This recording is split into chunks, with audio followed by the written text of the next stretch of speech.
would a partner make my life easier? I don't think this is the love doctor. I think you're talking about for your business, Jamie. So the one thing I think so many people miss about when you get a business partner is you think it's all going to be great, right? It's your best friend. She's my partner. We went to school together. Our two families love each other and all that. The problem is that you don't go into the agreement with specifically, this is what you're going to do and this is what you're going to do. In fact, it's a lot of things like married people. The couple goes in and they just say, we'll run the business together, and there's no clear definition of you do this and you do this.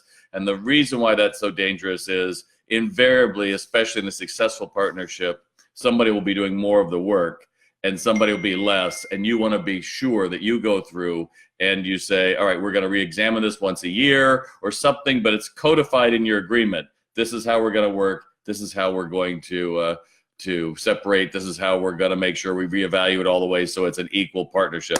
So Jamie, the answer to that is I think it can make your life easier. Just make sure that just like an employee, you're going to tell them what each one is responsible for. Because without accountability, nothing works. And those of you who don't hold your employees accountable for retail sales training, you don't hold them accountable for coming in on time, you don't hold them accountable for cleaning the store, you don't hold them accountable for their actions with your customers, good luck with that. Because you're probably settling for an awful lot of bad behavior and you're picking up the pieces, and that can make you kind of angry and cranky. So there you go.